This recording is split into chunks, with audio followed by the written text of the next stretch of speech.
তাহলে আমাদের এই ফাইন্যান্সিয়াল ম্যানেজমেন্টের capital budgeting and risk analysis এখন আমরা যে অঙ্কটা সমাধান করব সেটা হচ্ছে 2017 সালের ফিনান্স ব্যাংক ব্যাংকিং ডিপার্টমেন্টে আসছে বি পার্টে। এই কোশ্চেনটা আমরা এখানে প্রথমে সমাধান করব। From the following information calculate the standard deviation of expected value. আমাদের কিছু তথ্য দেওয়া আছে, এই তথ্যের উপরে ভিত্তি করে আমাদের স্ট্যান্ডার্ড ডেভিয়েশনটা বের করতে হবে। তো স্ট্যান্ডার্ড ডেভিয়েশনটা বের করতে হবে। এখানে যেহেতু আমাদের প্রবাবিলিটির মান দেওয়া আছে, ক্যাশ ফ্লো দেওয়া আছে, প্রবাবিলিটির মান দেওয়া আছে, ক্যাশ ফ্লো দেওয়া আছে। তো আমরা জানি প্রশ্নে যখন প্রবাবিলিটির মান দেওয়া থাকবে, ক্যাশ ফ্লো দেওয়া থাকবে, সেক্ষেত্রে আমাদের স্ট্যান্ডার্ড ডেভিয়েশন বের করার সূত্রটা হচ্ছে উই নো স্ট্যান্ডার্ড ডেভিয়েশন, যেটাকে আমরা সিগমা দ্বারা প্রকাশ করি। এটার সূত্রটা হচ্ছে root over summation R minus R bar whole square into P I. এটা হচ্ছে স্ট্যান্ডার্ড ডেভিয়েশনের ক্ষেত্রে প্রবাবিলিটির মান দেওয়া থাকলে এই ফর্মুলাটা। তো এখন আমাদেরকে প্রথমে আর বারটা বের করে নিতে হবে। নাও আর বারটা আমরা বের করে নেব। তাহলে আর বারটা বের করব। আর বার বের করার ফর্মুলাটা হচ্ছে summation R I into P I, summation R I into P I. এখন আমরা আর আই গুলো দেখি। প্রথমে আর আই মানে ক্যাশ ফ্লো গুলা। প্রথমটা 10,000, তাহলে প্রথমটা হচ্ছে আর এর মান 10,000, প্রবাবিলিটির মান হচ্ছে 10%, 0.10 প্লাস।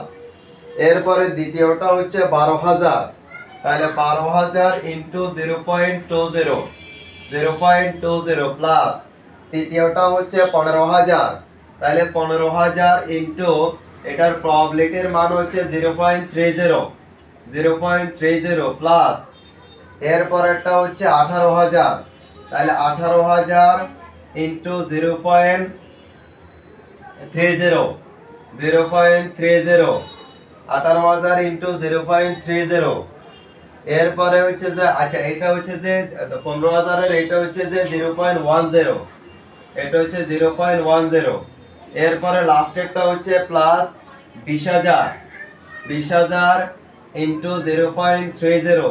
তাহলে মানগুলো বের করে ফেলো। তাহলে 10,000 এর 0.10 মানে 1,000 প্লাস 12,000 এর 0.20 মানে হচ্ছে যে কত 2400 প্লাস 15,000 এর 0.10 মানে 1500 প্লাস 18,000 এর 0.30।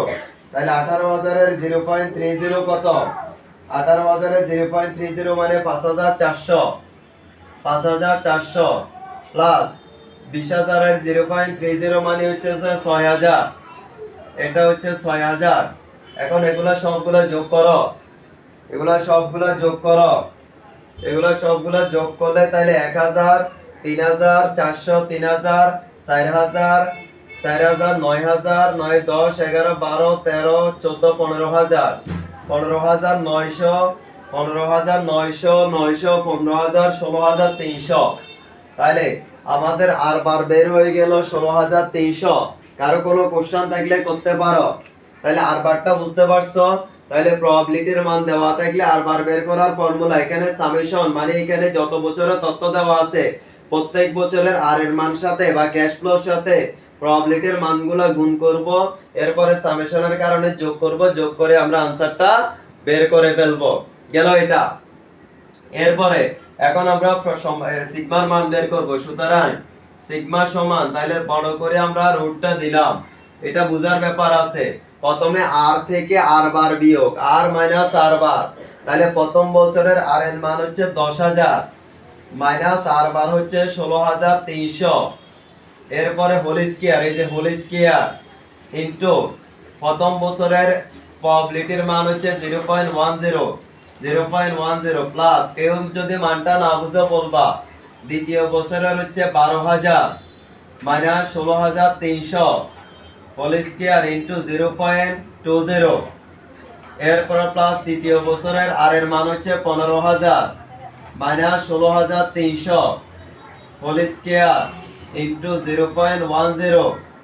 এর পরেরটা হচ্ছে প্লাস 18,000, তাহলে 18,000 minus 16,300 whole square into 0.30 plus লাস্টেরটা 20,000, তাহলে 20,000 মাইনাস 16,300 হোল স্কয়ার ইন্টু 0.30। এখন মানগুলা বের করে ফেলো। মানটা বসাইতে কারো কোনো অসুবিধা থাকলে বলতে পারো। মানগুলা বসানোর ক্ষেত্রে কারো কোনো সমস্যা হইলে বলতে পারো। মানটা বসানো বুঝতে পারছো? ওকে, তো এখন বাইর করো। তাহলে 10,000 মাইনাস 16,300 হোল স্কয়ার করব, এরপরে ইনটু 0.10। তাহলে প্রথমটা আসছে 39,69,000, 39,69,000। এরপরে প্লাস দ্বিতীয়টা, তাহলে 12,000 মাইনাস 16,300 হোল স্কয়ার ইনটু 0.20। তাহলে 36,98,000, 36,98,000। এরপরেরটা হচ্ছে 15,000, 15,000 মাইনাস 16,300, 300। এরপরে বর্গ করব ইনটু 0.10, তাহলে এটা হচ্ছে 1,69,000, 1,69,000। এরপরে 18,000, 18,000 মাইনাস 16,300 হোল স্কয়ার ইনটু এটা হচ্ছে 30%, 0.30।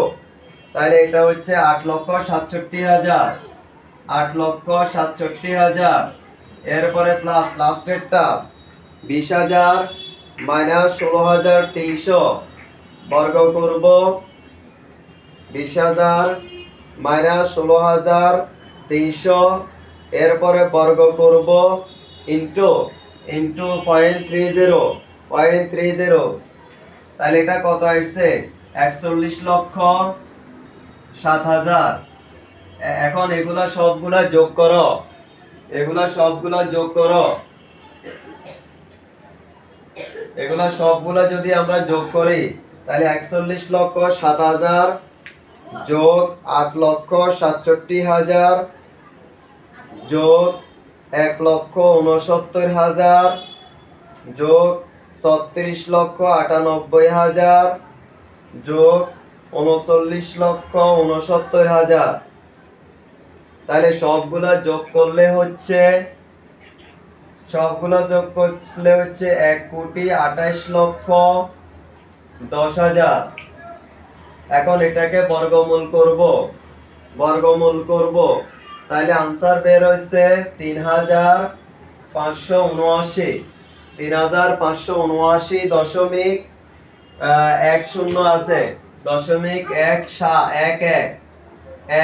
এটা হচ্ছে आंसर, এটা হচ্ছে আমাদের आंसर। তাহলে এই যে আর বার বের করা এবং সিগমা বের করা, কারো কোনো কোশ্চেন থাকলে করতে পারো। কারো কোনো কোশ্চেন আছে? সবাই বুঝতে পারছো? সবাই বুঝতে পারছো? ওকে, এরপরে দ্বিতীয় অঙ্কটা যাও। এরপরে আমরা দ্বিতীয় যে কোশ্চেনটা দিছি সেটাতে যাও, ওটা মোস্ট ইম্পর্টেন্ট অঙ্ক। দ্বিতীয় কোশ্চেনটা এটা হচ্ছে মূলত আমাদের এখানে ক্যাপিটাল বাজেটিং এর ক্ষেত্রে যত ধরনের রিকোয়ারমেন্ট থাকতে পারে সবগুলা রিকোয়ারমেন্ট একসাথে, সবগুলা রিকোয়ারমেন্ট একসাথে। এটা হচ্ছে যে 2017 সালে আসছে ফিনান্স ব্যাংকিং ডিপার্টমেন্টে। এটা হচ্ছে সি পার্টের কোশ্চেন। এটাও 2017 সালেরই কোশ্চেন, ফিনান্স এন্ড ব্যাংকিং ডিপার্টমেন্টে আসছে, ফিনান্স এন্ড ব্যাংকিং ডিপার্টমেন্টে আসছে। কোশ্চেনটা পড়তেছি নিহা লিমিটেড। কোশ্চেনটা দেখো, কোশ্চেনটাতে বলছে লিহা limited is considering investment in one of the mutually exclusive project P&Q। তারা দুইটা প্রজেক্টে ইনভেস্ট করে, একটা হচ্ছে পি প্রজেক্ট আর একটা হচ্ছে কি কিউ প্রজেক্ট। দুইটা প্রজেক্টে তারা বিনিয়োগ করে, একটা হচ্ছে পি প্রজেক্ট আর একটা হচ্ছে কি কিউ প্রজেক্ট। এরপরে ওরা প্রশ্নে বলছে দেখো the firm cost of capital কে ইজ 15%। প্রশ্নে কস্ট অফ ক্যাপিটাল দেওয়া আছে 15%। এরপর the risk free rate of return is 5%। আরে রিস্ক ফ্রি রিটার্ন দেওয়া আছে 5% এন্ড মার্কেট রিটার্ন বলছে 12%। The firm has gathered the following basic cash flow and risk index data for each project. তাহলে আমাদের এখানে প্রাথমিকভাবে অনেকগুলো তথ্য দেওয়া আছে। আমাদের এখানে প্রাথমিকভাবে কে এর মান দেওয়া আছে, কস্ট অফ ক্যাপিটাল দেওয়া আছে, রিস্ক ফ্রি রিটার্ন দেওয়া আছে, মার্কেট রিটার্ন দেওয়া আছে। যেমন আমাদের এখানে কে এর মান দেওয়া আছে 15%, এরপরে রিস্ক ফ্রি রিটার্ন দেওয়া আছে 5%, এরপরে মার্কেট রিটার্ন দেওয়া আছে 12%। মার্কেট রিটার্ন দেওয়া আছে 12%, এগুলো প্রশ্নে প্রথমে দেওয়া আছে। নিচে অতিরিক্ত আরো কিছু তথ্য দেওয়া আছে। ইনিশিয়াল ইনভেস্টমেন্ট মানে ইনিশিয়াল ইনভেস্টমেন্ট আমাদের প্রথম প্রকল্প ফিতে বিনিয়োগ করছে তারা 10,000, ফিতে 10,000, আর কিউতে হচ্ছে 18,000। অর্থাৎ ফিতে তারা বিনিয়োগ করছে 10,000 টাকা, কিউতে বিনিয়োগ করছে তারা 18,000 টাকা। এরপরে হচ্ছে যে আমাদের এখানে বিভিন্ন বছরের ইনিশিয়াল ইনভেস্টমেন্ট গুলা দেওয়া আছে। মানে আমাদের সিএফ এটি দেওয়া আছে, যেমন প্রথমে আমাদের 1 থেকে 1, 2, 3, 4 বছরের তথ্য দেওয়া আছে। প্রথমে ফিয়েরটা হচ্ছে তোমার 6,000, তারপরে হচ্ছে 3,000, এরপরে হচ্ছে 7,000 এবং লাস্টেরটা হচ্ছে 1,000। আর কিউএরটা দেওয়া আছে 5,000, এরপরে 6,000, এরপরে দেওয়া আছে 9,000, 11,000 এটা দেওয়া আছে। আর রিস্ক ইনডেক্স আরআই দেওয়া আছে। প্রথমটার ক্ষেত্রে হচ্ছে 1.00 আর দ্বিতীয়টার ক্ষেত্রে দেওয়া আছে 0.70। রিস্ক ইনডেক্স গুলো দেওয়া আছে। এটা রিস্ক ইনডেক্সও বলা যায়, এটাকে বিটা ফ্যাক্টরও বলা যায়। রিস্ক ইনডেক্সে যে কথা, বিটা ফ্যাক্টরও কি একই কথা। রিস্ক ইনডেক্স যে কথা, বিটা ফ্যাক্টরও কি সেম কথা। রিস্ক ইনডেক্স যে কথা, বিটা ফ্যাক্টরও কি একই কথা। একটু মনে রাখতে হবে। তাহলে রিস্ক ইনডেক্স যে কথা, বিটা ফ্যাক্টরও কি সেম কথা, বিটা ফ্যাক্টরও কি একই কথা। এগুলা কিন্তু প্রশ্নে কিন্তু এক এক সময় এক একটা দেওয়া থাকবে, তোমাকে এটা বুঝে নিতে হবে। ওকে, এরপরে দেখো, তো এরপরে আমাদেরকে বের করতে বলছে প্রথম requirement, find out the net present value. আমাদের প্রথমে এনপিভি বের করতে বলছে। তো আমরা যেহেতু অসমান নগদ প্রবাহ, এনপিভি সূত্রটা আমরা কি জানি? উই নো এনপিভি সূত্রটা কি জানি?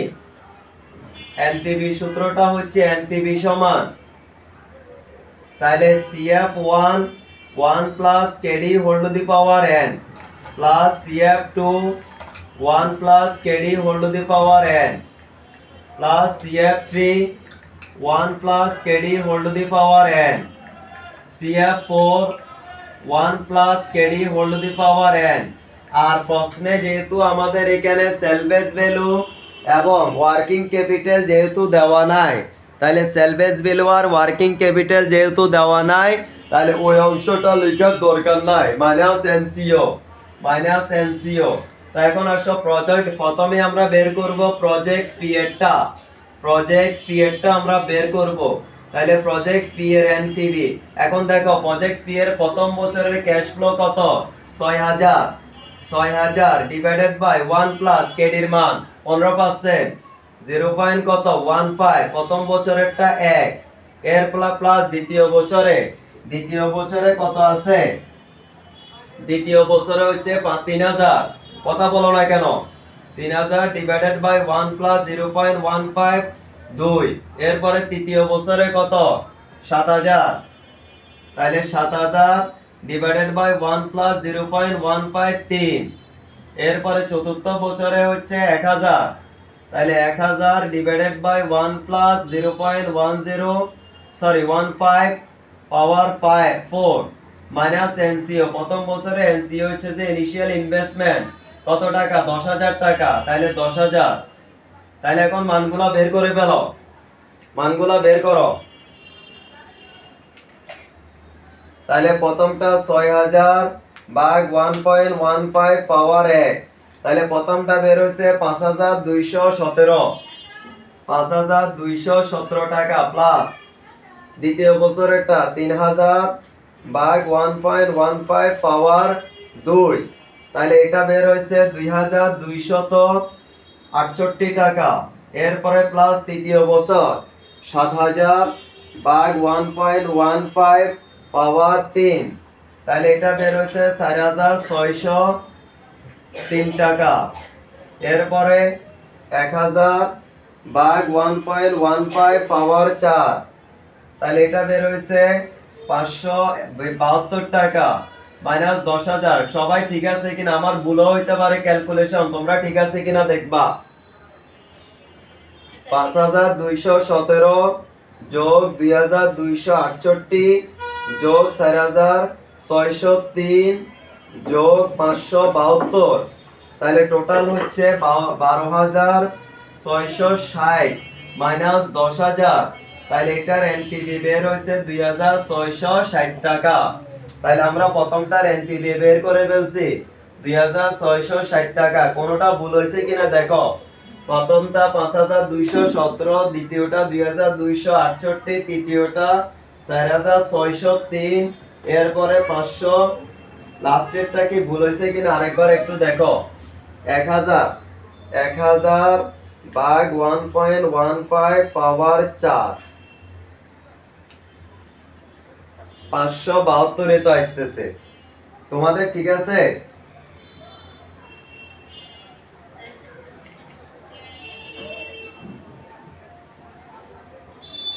6,000, 3,000, 7,000, 3,000। আচ্ছা, এটা আমরা ভুল লিখছি, এটা হচ্ছে 3,000 টাকা। লাস্ট বছরেরটা কত টাকা? এটা 3,000 টাকা। লাস্ট বছরেরটা হচ্ছে 3,000 টাকা। অর্থাৎ আমরা ওইটা দিয়েও করলে পরে ফেলতে পারতাম, তো আমরা প্রশ্নেরটার সাথে মিলাই নি 1.15 পাওয়ার 4, তাহলে এটা বের হয়েছে 1,715। এটা হচ্ছে 1,715। তাহলে 12,000, আচ্ছা 5,217 যোগ 2,268 যোগ 4,603 যোগ 1,715, তাহলে এটা বের হয়েছে 13,803। 13,803, তাহলে বিয়োগ করলে হচ্ছে 3,803 টাকা। এনপিভিটা আমরা বের করে ফেললাম। একইভাবে আমরা প্রজেক্ট বিএডটা বের করতে পারবো না? একইভাবে প্রজেক্ট কিউটা, তাহলে প্রজেক্ট কিউটা তাহলে বের করি। তাহলে প্রথমে আমাদের সূত্র আর লেখার দরকার নাই, মানগুলো বসাবো। প্রথমটা 5,000, তাহলে 5,000 divided by 1 plus 0.15 power 1, plus দ্বিতীয়টা হচ্ছে 6,000, তাহলে 6,000 ডিভাইডেড বাই 1 প্লাস 0.15 পাওয়ার 2, এরপরে তৃতীয়টা হচ্ছে 9,000, তাহলে 9,000 ডিভাইডেড বাই 1 প্লাস 0.10 পাওয়ার 3, এরপরেরটা হচ্ছে কত 11,000, তাহলে 11,000 divided by 1 plus 0.15 power 4, minus এটার প্রাথমিক বিনিয়োগ হচ্ছে 18,000, তাহলে এখানে মাইনাস 18,000। তাহলে চলো আমরা এখন মানটা বের করি। তাহলে প্রথমটা 5,000 ভাগ 1.15 পাওয়ার 1, তাহলে প্রথমটা বের হয়েছে 4,000 কত 4,348। এরপরে দ্বিতীয়টা হচ্ছে 6,000 ভাগ 1.15 পাওয়ার 2, এটা বের হয়েছে 4,537, প্লাস এরপরেরটা হচ্ছে 9,000 ভাগ 1.15 পাওয়ার 3, এটা হচ্ছে 5,918। এরপরে হচ্ছে 11,000, তাহলে 11,000 ভাগ 1.15 পাওয়ার 4, এটা বের হয়েছে 6,289। এখন সবগুলা যোগ করো, মাইনাস 18,000, সবগুলা যোগ করো। তাহলে যোগ করলে 4,348 যোগ 4,537 যোগ 5,918 যোগ 6,289, তাহলে এটা বাইরে হয়েছে 60,000। কেমনে আসে? আবার 4,348 যোগ 4,537 যোগ 5,918 যোগ 6,289, তাহলে 21,072 মাইনাস 18,000 বিয়োগ করো। মাইনাস 18,000, তাহলে 3072। দুইটার এনপিভি আমরা বের করে ফেললাম, দুইটার এনপিভি বের করে ফেললাম। একটাতে বের হয়েছে 3803 টাকা, আর একটাতে বের হয়েছে 3072 টাকা। আচ্ছা, এখন আমাদেরকে যদি এনপিভির উপরে ভিত্তি করে সিদ্ধান্ত দিতে বলে আমরা কোন প্রকল্পে বিনিয়োগ করব বলো দেখি, কোনটাতে বিনিয়োগ করব আমরা? এনপিভির মান যেটাতে বড় থাকবে। ওকে, তাহলে আমরা প্রথমে প্রজেক্ট ফি তে বিনিয়োগ করব, করে ফেললাম। 2 নাম্বার কোশ্চেন আমাদের ডিটারমাইন আরএডিআর, ডিটারমাইন আরএডিআর, আমাদেরকে আরএডিআরটা বের করতে বলছে, ডিটারমাইন আরএডিআর।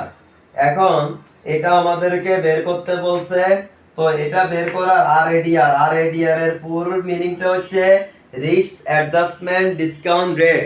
আরএডিআর এর ফুল মিনিংটা হচ্ছে কি? Risk adjustment discount rate. আবার বলো আমার সাথে, কি? Risk adjustment discount rate. কি?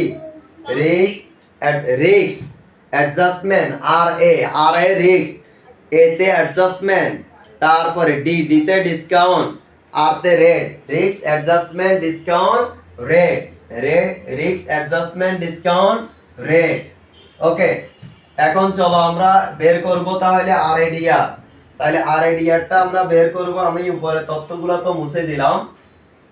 এটা 10,000 ছিল, আর কে এর মান কত ছিল? 15%, আর এফ ছিল 5%, আর এম ছিল 12%। এগুলা এখানে লাগবে আমাদের। ওকে, তো এখন চলো তাহলে আমরা আরএডিআর এর সূত্রটা, আরএডিআর এর সূত্রটা হচ্ছে বি নাম্বার রিকোয়ারমেন্ট বি, আরএডিআর এটার সূত্রটা হচ্ছে যে তোমার আরএডিআর হচ্ছে যে আমাদের রিস্ক ফ্রি রিটার্ন, এটার সূত্রটা হচ্ছে RF plus RM minus RF into beta.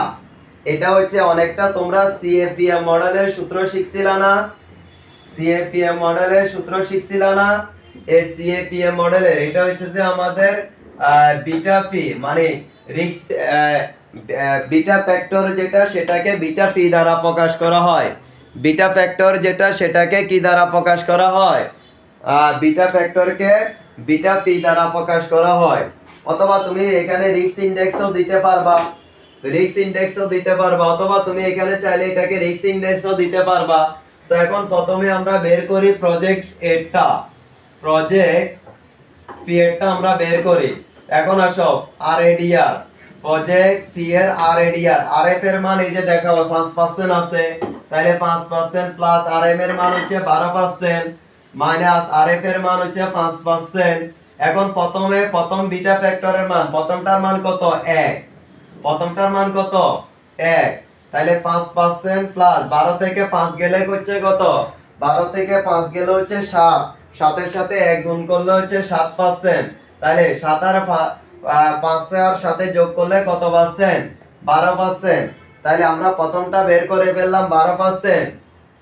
এরপরে প্রজেক্ট কিউটা, প্রজেক্ট কিউটা, তো প্রজেক্ট কিউটা বের হবে আরএডিআর সমান, এটাও সেম সূত্র, আরএফ এর মান 5% প্লাস 12% মাইনাস 5%। এখন এটার মান হচ্ছে যে বিটা 0.70, তাহলে শুধু পরিবর্তনটা হচ্ছে কোথায়? শুধু পরিবর্তনটা হচ্ছে বিটা ফ্যাক্টরটা গিয়ে পরিবর্তন হচ্ছে, আর বাকিগুলো ঠিক থাকতেছে। তাহলে এটা গুণ করলে হচ্ছে 4.9%, তাহলে এটা যোগ করলে হচ্ছে 9.9%। তাহলে দুইটার আমরা আরএডিআর এর মানটা বের করে ফেললাম, দুইটার ক্ষেত্রে আমরা আরএডিআর এর মানটা বের করে ফেললাম, দুইটার ক্ষেত্রে আরএডিআর এর মানটা আমরা বের করে ফেললাম। কারো কোনো কোশ্চেন আছে এখানে? ওকে, এরপরে আসো 3 নাম্বার রিকোয়ারমেন্ট। 3 নাম্বার রিকোয়ারমেন্ট বলছে আমাদেরকে, 3 number use the RADR for each project, determine the risk adjustment NPV, which project preferable this situation. অর্থাৎ এখানে হচ্ছে কিছুক্ষণ আগে আমরা যখন এনপিভি বের করছিলাম ওইখানে আমরা কত পার্সেন্ট ধরছিলাম? 15%। কত পার্সেন্ট ধরছিলাম? 15% ধরছিলাম।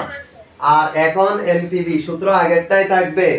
এখন যখন আমরা এনপিভি বের করব, প্রজেক্ট এটা বের করার সময় আমরা কে এর মান ধরবো, কেডির মান ধরবো 12%। তারপরে প্রজেক্ট পি কিউটা বের করার সময় আমরা কেডির মান ধরবো কত পার্সেন্ট, 9.9%। আর বাকি সবগুলা সেম থাকবে। তাহলে আমরা চলো একটা করে, বাকিটা তোমরা করতে পারবে। আমরা একটা দেখাই দিই।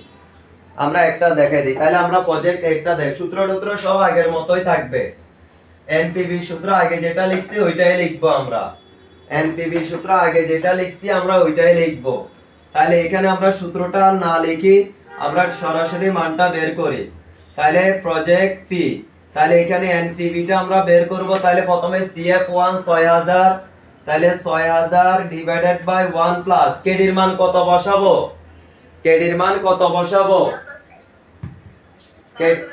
12%, মানে আর এডিআর পি এর যত আসছে ওইটা 0.12, এন এর মান হচ্ছে 1 প্লাস দ্বিতীয়টা হচ্ছে 3000, তাহলে 3000 ডিভাইডেড বাই 1 প্লাস 0.1012 পাওয়ার 2।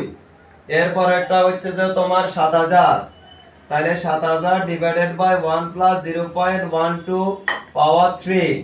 এরপরেরটা হচ্ছে 3000 divided by 1 plus 0.12 power 4 minus 10000। তাহলে এটা সমাধানটা করতে পারবে না তোমরা? পারবো। একইভাবে আমরা যখন প্রজেক্ট কিউএটা যখন করতে যাব, তো এখানেও এনপিভিটা আমরা বের করব। তাহলে ওইটার আমাদের প্রথম হচ্ছে যে 5000, প্রথমটা হচ্ছে 5000 ডিভাইডেড বাই 1 প্লাস এখানে কত পার্সেন্ট বসাবো, এখানে কত পার্সেন্ট বসাবো আমরা, 9.9%, মানে আর এডিআর যেটা বের হয়েছে। তাহলে 0.099 পাওয়ার 1 প্লাস দ্বিতীয়টা হচ্ছে 6000, তাহলে 6000 ডিভাইডেড বাই 1 প্লাস 0.099 পাওয়ার 2। এরপরে তৃতীয়টা হচ্ছে 9000, তাহলে 9000 ডিভাইডেড বাই 1 প্লাস 0.099 পাওয়ার 3। এরপরেরটা হচ্ছে যে তোমার 11000, তাহলে 11000 ডিভাইডেড বাই 1 প্লাস 0.0994 মাইনাস 18000। তাহলে এটারও তো আমরা ক্যালকুলেশনটা করতে পারবো। ওকে, এটা ছিল আমাদের আরএডিআর এর ভিত্তিতে এনপিভি বের করা। এরপরে লাস্টে 4 নাম্বার রিকোয়ারমেন্ট বলছে আমাদের compare the, discuss the finding A B, which project do you recommend the firm. অর্থাৎ এ আর বি এর উপরে ভিত্তি করে তোমাকে সিদ্ধান্ত দিতে বলছে তুমি কোন প্রজেক্টে বিনিয়োগ করবা। তাইলে মনে রাখবা এনপিভি এর মান বলো আর এডিআর এর মান বলো। এখন আসো 1 নাম্বার, আমরা যদি সিদ্ধান্তটা যদি দিই, আমরা যদি এটার সিদ্ধান্ত দিতে বলছে, কিন্তু এটার যেটার মান আমাদের বড় হবে সেটা অ্যাকসেপ্টেবল হবে। যেটার মান বড় হবে সেটা কি লিখবা, অ্যাকসেপ্টেবল লিখবা। মানে এভাবে লিখবা, মনে করো এটারটা যদি বড় হয়, the project P is acceptable because the NPV of project A is greater than of project কি ওইভাবে লিখতে পারবা না, এভাবে লিখবা। আর আমাদের 3 নাম্বার বা 2 নাম্বার রিকোয়ারমেন্ট বলছে আমাদের কম্পেয়ার করতে, মানে আমাদের দুইটা প্রজেক্টের উপরে ভিত্তি করে আমাদেরকে কম্পেয়ার করতে বলছে আমাদের কোনটা আমরা গ্রহণ করব। অর্থাৎ ডি নাম্বার রিকোয়ারমেন্টটা হচ্ছে আমরা যদি এভাবে লিখি, যেমন আমাদের আমরা এভাবে সিদ্ধান্তটা দেব, যেমন আমাদের এটা হচ্ছে যে আমাদের দুইটা প্রজেক্ট, একটা হচ্ছে প্রজেক্ট পি, আর একটা হচ্ছে প্রজেক্ট কিউ, আর এটা হচ্ছে যে আমাদের রিমার্কস বা ডিসিশন রিমার্কস। এখন দেখো এখানে হচ্ছে যে আমাদের মেথড প্রথমে আমরা এ নাম্বারে বের করছিলাম এনপিভি। এখন আমাকে একটু বলো, প্রথমে আমাদের এনপিভি প্রজেক্ট এ তে কত টাকা আসছিল, 3000 কত যেন আসছিল, দ্রুত বলো, 3803। প্রজেক্ট বি তে কিউ তে কত আসছিল, 3072। তো এই দুইটার উপরে ভিত্তি করে তোমার কোনটা অ্যাকসেপ্টেবল, তো এখানে লিখবা যে প্রজেক্ট, এখানে লিখবা যে প্রজেক্ট পি অ্যাকসেপ্টেবল। ওকে, এরপরে আরএডিআর। তো আরএডিআর প্রথমটাতে 12% বের হয়েছিল, এটাতে বের হয়েছিল 9 পয়েন্ট কত পার্সেন্ট, 90%। এটা তো আমাদের আরএডিআর, যেহেতু আমাদের প্রথমটাতে বড়, এটা তো লিখবা প্রজেক্ট ফি কি অ্যাকসেপ্টেবল।